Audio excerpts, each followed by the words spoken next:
warahmatullahi wabarakatuh. Bersama saya Abulaka Arkaida di program Ngopi, Ngobrol Politik di channel Serdadu ID. Minggu lalu kita membicarakan hal-hal yang mendasar terkait politik. Pada kali ini kita akan membahas lebih dalam apa sih sebenarnya tujuan berpolitik itu. Dan ketika seseorang sudah menjadi bagian dari anggota parlemen, apa sebenarnya yang harus dilakukan kepada masyarakat, terutama konstituen di mana mereka terpilih. Pada kesempatan ini, saya akan ditemani oleh Bang Sultan Harip Mutakin, anggota Komisi D DPRD Daerah Istimewa Yogyakarta. Assalamualaikum Bang Sultan. Waalaikumsalam. Wah, mantap. Sehat? Sehat. Alhamdulillah. Maaf nih kita mengganggu waktunya. Siap. Biasanya anggota dewan itu kan sibuk. Ini saja kayaknya sebentar lagi sudah ada agenda ya. Iya. Tapi untuk masyarakat kita harus siap. Oh, siap. Ya. Harus Ini siap, saya pikir memang bagian bagian menginformasikan juga kepada masyarakat. Ya. Karena nanti kita akan berbicara, ya tema besarnya pendidikan politik gitu kan. Ya. Tapi lebih detailnya nanti bagaimana perjalanan Bang Sukron gitu kan. Karena hari ini generasi muda itu selain mereka apolitis, itu ketika mereka ada keinginan juga, misalkan si A, saya pengen menjadi politisi gitu. Tapi itu kan berhadapan pada satu realitas bahwa orang mau menjadi anggota dewan tuh syaratnya misalkan harus punya uang sekian gitu kan. Misalkan tingkat kabupaten sekian, tingkat provinsi sekian, tingkat RI sekian gitu kan. Apakah harus demikian gitu kan? Saya pikir tidak juga gitu, karena saya melihat juga perjalanan Bang Sukron meskipun pendatang baru kan, ya alhamdulillah beranjak sedikit demi sedikit dan hari ini terbukti gitu kan. Artinya tidak semata harus punya uang sekian tas gitu kan, sekian tempat gitu kan. Betul. Nah, sebelum nanti kita berbicara apa sih tujuan kita berpolitik itu, Bang Sukron bisa cerita sedikit lah gitu kan. Artinya sebelum masuk gelanggang politik, apa sih yang mesti dipersiapkan? Nah ini berkaca dari pengalaman Bang Sukron gitu kan, yang misalkan kemarin sebagai seorang jurnalis gitu kan.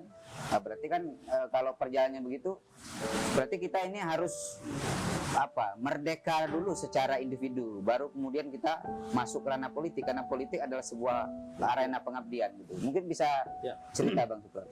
Ya, terima kasih Bang Abulaka. Bang Abulaka ini aktivis yang luar biasa ya, jadi multi talenta. Iya.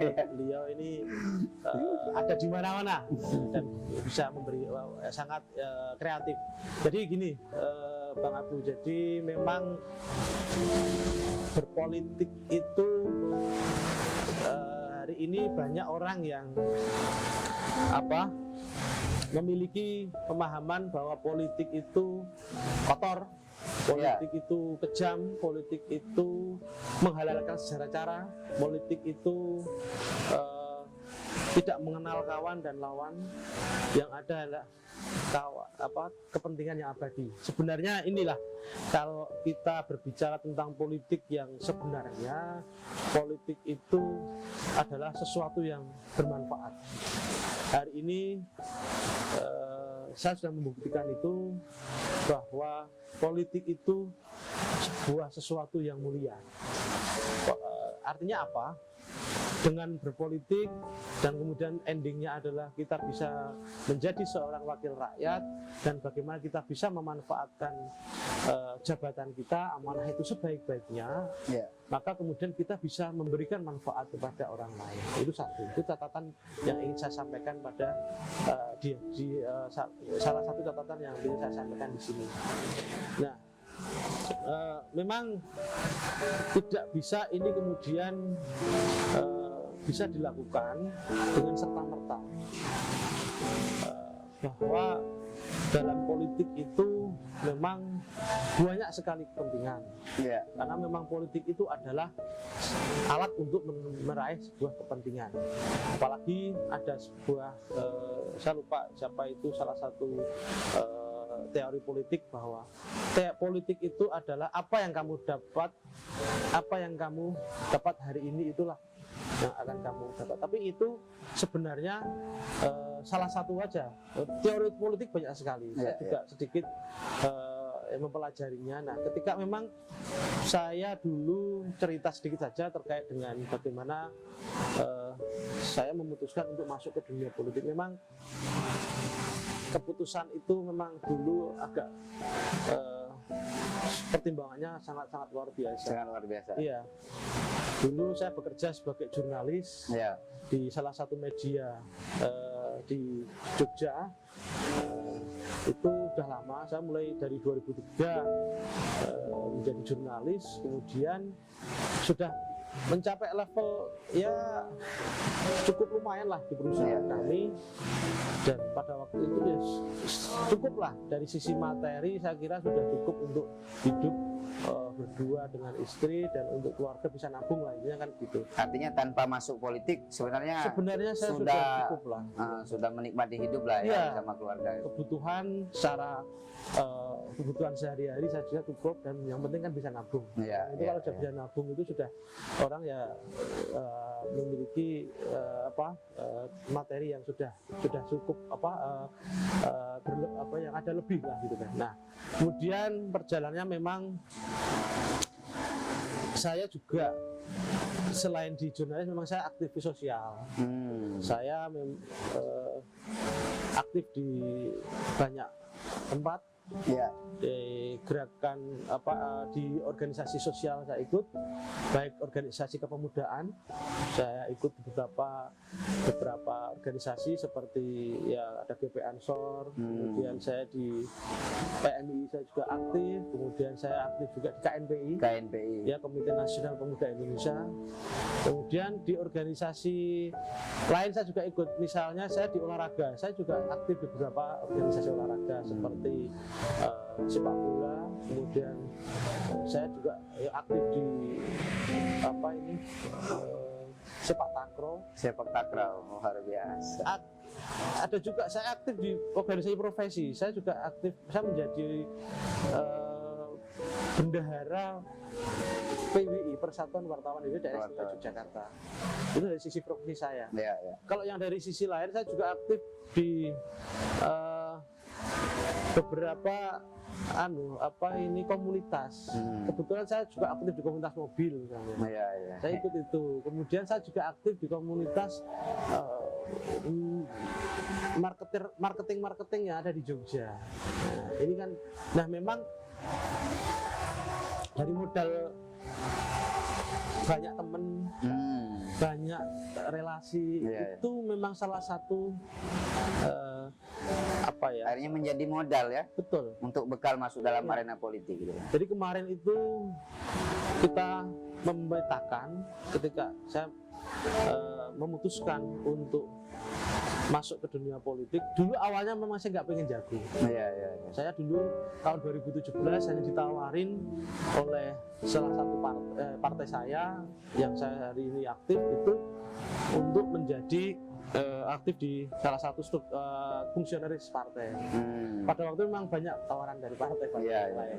Hanya memang kemudian saya belum diambil. Nah, banyak yang nawarin dan macam-macam. Itu kenapa belum diambil? Belum siap secara mental, apa secara keuangan, atau bukan? Sibuk masih memang dulu masih seneng di organisasi sosial. Karena di organisasi sosial itu lebih banyak pada pengabdian. Kemudian kita banyak lebih tidak. Kalau di organisasi politik biasanya sudah banyak, dulu pemahaman saya juga masih sama, sesuatu harus ada banyak kepentingan di situ. Terus waktu sekarang ketika masuk dianggap mungkin sudah siap gitu ya, sudah punya modal secara finansial dan juga modal sosial dirasa sudah cukup gitu ya. Pada waktu itu ketika saya aktif itu prinsip saya gini, saya ingin membuat karena politik itu tadi yang saya sampaikan tadi, Ya. dengan banyak pandangan-pandangan itu, saya pengen bagaimana politik itu tidak seperti itu. Nah, itulah awal saya pengen masuk ke politik. Ya. Jadi begitu sahabat milenial, tadi bisa kita garis bawahi bahwa Bang Sukron ini ketika masuk dalam arena gelanggang politik itu memang sudah selesai secara finansial, artinya sudah ada tabungan lah gitu kan. Yang kedua adalah modal sosial. Dirasa Bang Sukron ini sudah mateng dalam modal sosial, karena hampir seluruh ranah sosial kayaknya beliau tekuni ini kan, cabang olahraga gitu kan, terus aktivis kepemudaan, organ ekstra gitu kan, keagamaan, terus dalam dunia jurnalistik gitu kan. Jadi ya kira-kira begitulah, kalau mau aktif di politik ya pastikan dulu bahwa secara finansial kita sudah ada tabungan yang memang siap, karena memang politik itu kan arena pengabdian ya Bang ya, bukan untuk cari duit sebenarnya kan. Tapi sebelum lanjut, karena ini programnya ngobrol politik, kita ngopi dulu. Oke, Hidup siap. kopi dulu. Oke. Tos dulu. Biar nggak tegang gitu kan. Ya.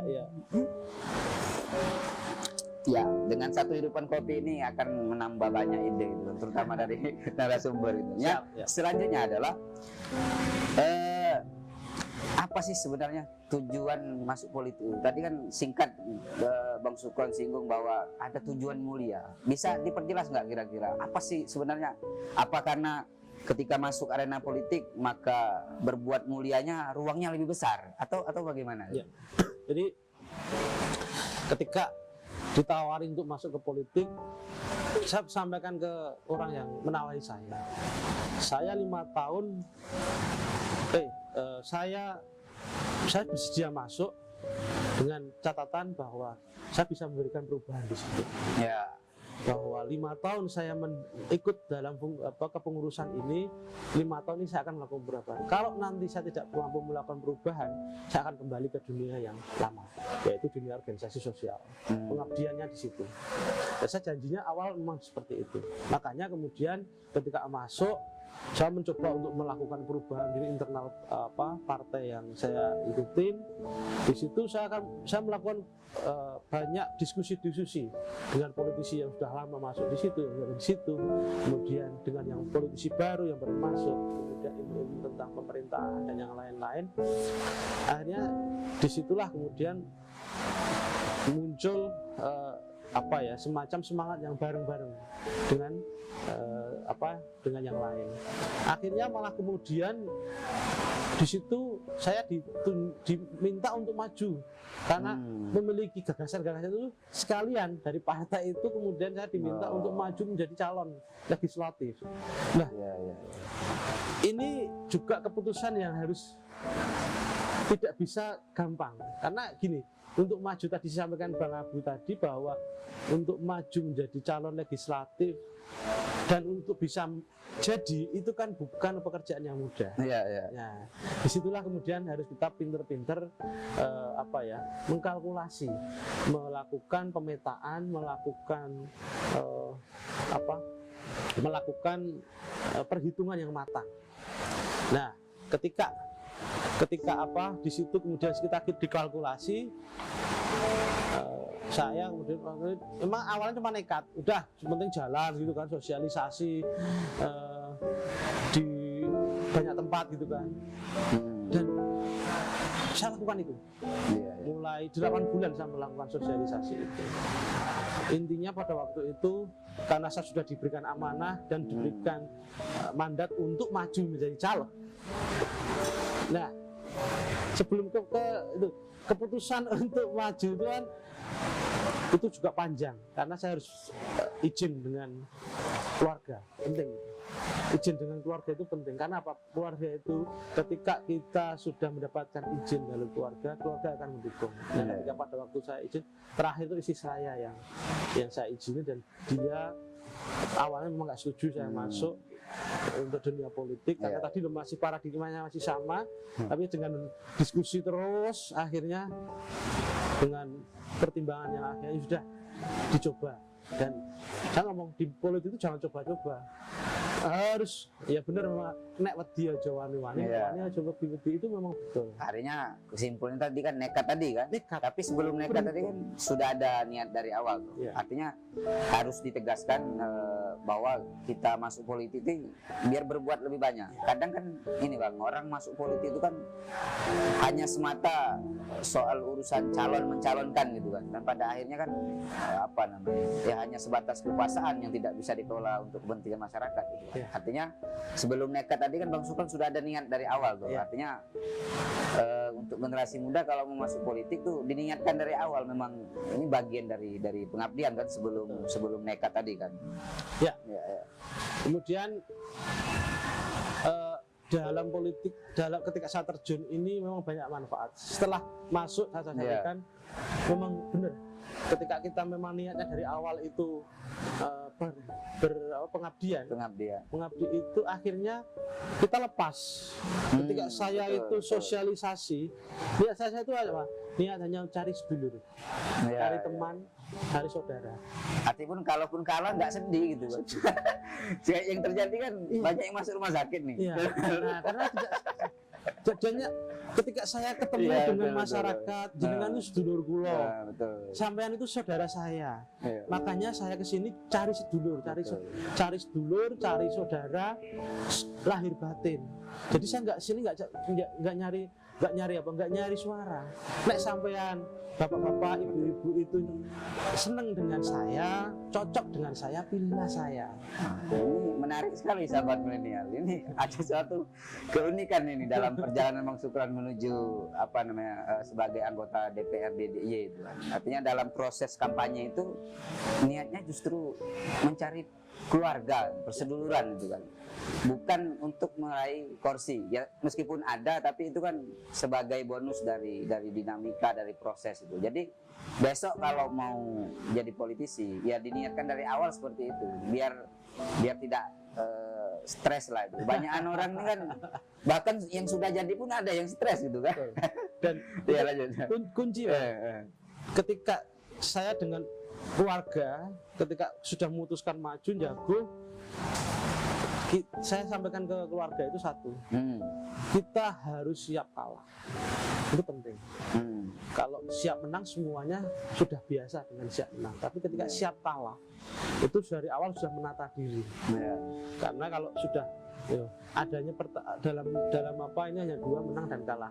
Kalau siap menang ya orang semua siap menang semua. Hampir orang nomor buntut tidak punya modal siap menang semua. Tapi ketika siap kalah itu yang harus kita siapkan. Dan itu saya tekankan dari ketika kita itu lepas kok, saya, istri saya, keluarga saya itu semuanya ya sudah. Kalau memang ikhtiar yang sudah dilakukan itu sudah maksimal, sudah sosialisasi, sudah membuat alat peraga, sudah berkampanye, sudah menyampaikan visi misi, dan terakhir hanya sebenarnya Tuhan yang menentukan. Bahwa saya jadi hari ini itu terakhir itu adalah bahwa saya, catatan saya di sana itu adalah saya Sukron 2019 sampai 2024 itu ada menjadi anggota dewan. Itu catatan yang ada di Lauhul Mahfuz itu sudah seperti itu, ya sudah, itu terakhir. Dan itu seminggu sebelum itu sudah kita serahkan semuanya kepada yang di atas, bahwa jadinya saya itu bukan karena saya tapi karena Tuhan. Ini kadang-kadang yang tidak disiapkan oleh banyak cara. Itu terakhir. Jadi kalau sudah pasrah, kalau sudah pasrah kayak gitu, ya karena kita orang Muslim ya, jadi sudah usaha ikhtiar, kemudian sudah berusaha, dan terakhir adalah ikhtiar. Dan itu yang membuat saya selama seminggu sebelum itu tidak ada panik atau kalau sudah kita pasangkan di atas. Itu kunci. Ada hal yang menarik sebenarnya sebelum masuk proses pasrah itu, ada ikhtiar. Nah, bicara ikhtiar, ini kan ada modal sosial, ada kapital, ada modal uang gitu kan. Nah, berbicara modal sosial, saya pikir semua orang bisa melakukan. Artinya tanpa uang mungkin dia sudah aktif organisasi, dia bermasyarakat, seperti Bang Sukron tadi kan aktif berbagai organisasi. Nah, cuma kebanyakan generasi muda ini mereka enggan dalam masuk arena politik kan karena persoalan kapital tadi kan, terbatas itu kan. Karena tren sekarang tuh kan ada tarifnya katanya. Nah, ngomong-ngomong soal tarif ini, Ya. kira-kira desas-desus politik uang itu gimana sih sebenarnya yang terjadi di lapangan? Katakanlah begini, kalau misalnya kita ngumpulin orang, itu wajar misalnya kita beli minuman apa gitu. Apa kategori politik uang tuh gimana sih cara membedakan? Maksudku biar generasi muda ini tidak alergi masuk politik gitu. Bisa jelaskan kira-kira Ya. faktanya Bang? Jadi memang selain modal sosial, modal yang kedua adalah memang juga harus persiapan secara secara satu persiapan untuk maju caleg itu memang setelah saya pelajari ya, itu memang satu niat, kemudian yang kedua itu kita memang harus ikhtiar tadi dengan sosialisasi, Iya. dengan kita banyak bersilaturahmi. Kemudian yang ketiga adalah ya memang harus ada pendukung. Pendukungnya adalah bahwa kalau orang Jawa itu jerbasuki mau bio itu pasti. Artinya gini, ketika kita mengumpulkan masyarakat, ya memang hari ini ketika orang dikumpulkan itu ya Indonesia di sini aja kita harus minum gitu kan. Iya. Ketika kita mengumpulkan masyarakat ya ada minuman, ada snack itu ya biasa. Dan itu memang ya wajar. Menurutku itu bukan kemudian money politik kalau saya. Kalau menurut saya bahwa snack, minuman itu bagian dari ongkos politik. Betul. Ongkos dengan money politik beda. Ongkos politik itu ya ongkos ketika kita misalnya mau sekolah. Kalau sekolah itu kan ada uang sakunya untuk naik bisnya, ada mau jajannya, itu biasa. Kita mau ke mana ya ada ongkos. Ada ongkos. Ya, nah itu biasa. Menurut saya itu ya sesuatu yang wajar. Hanya memang sesuatu di dalam perjalanannya itu ketika dalam perjalanan itu orang sudah money politik, bukan menurut saya. Ini ongkos politik. Bahwa kemudian kita memberikan sesuatu untuk kader misalnya. Yeah. Kader ini kan bekerja untuk kita. Betul. Dia melakukan kampanye membantu kita. Lah kita berikan mereka itu apresiasi kan nggak masalah. Oh iya, masuk garing-garingan. Iya, artinya ketika mereka jalan ke rumah-rumah itu saya kira ya maaf. Ketika jalan ke tokoh-tokoh membawa sesuatu kan nggak masalah. Wajar dong. Wajar. Ibarat mereka kerja kan ada gaji gitu kan. Ya. Ada mereka Iya. harus beli bensin untuk ke rumah sana atau ke kampung sebelah untuk mengkampanyekan kita.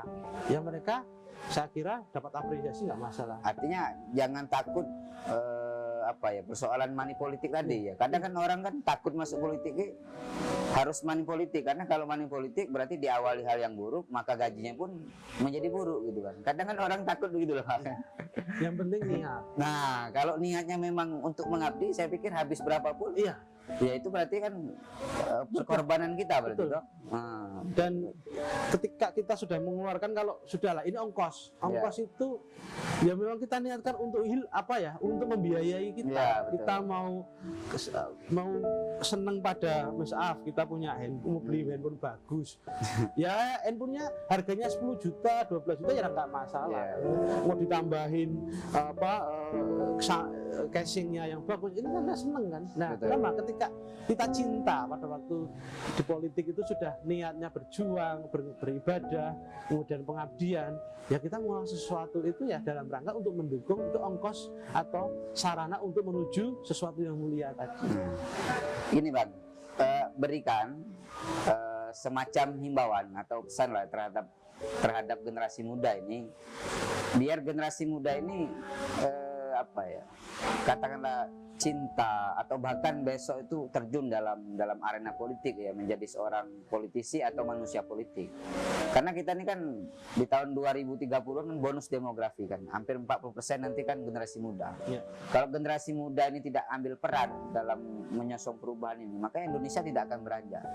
Kira-kira apa pesan terhadap generasi muda ini biar generasi muda ini aktif di politik gitu loh?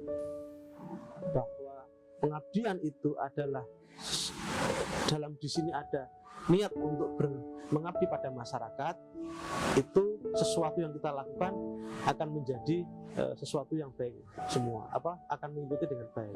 Dan catatannya bahwa ayo anak generasi muda itu jangan kemudian alergi pada politik, karena di dalam politik itu ada sesuatu yang mulia. Ketika saya jadi anggota DPR hari ini menjadi wakil rakyat, di situ saya memiliki kesempatan untuk bisa membawa program-program kegiatan atau aspirasi dari program-program ke masyarakat.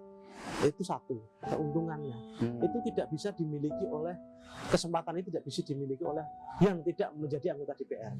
Yang pertama. Yang kedua, menjadi anggota DPR itu bisa kemudian membawa aspirasi masyarakat.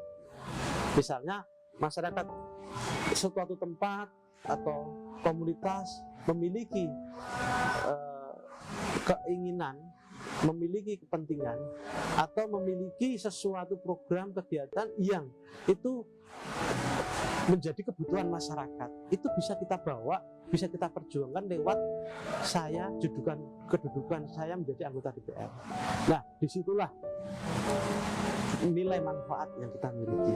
Jadi kalau memang niat kita itu berpolitik itu untuk mengabdi, harus tetap dijaga. Dan dari awal semua yang ada di peluang-peluang yang ada di dalam politik itu akan menjadi, semuanya akan bernilai mulia.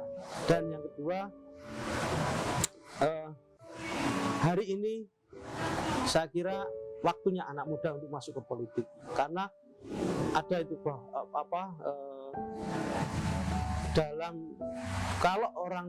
di dalam politik yang mengisi itu orang-orang yang tidak memiliki idealisme politik yang baik, atau banyak politikus busuk dalam politik, maka yang terjadi adalah politik menjadi busuk. Tapi kalau yang mengisi orang-orang baik di dalam politik itu, yang memiliki integritas tinggi, idealismenya tinggi, saya yakin untuk mewujudkan bahwa politik itu sesuatu yang mulia, itu akan bisa terwujud. Makanya mari jangan alergi politik, jangan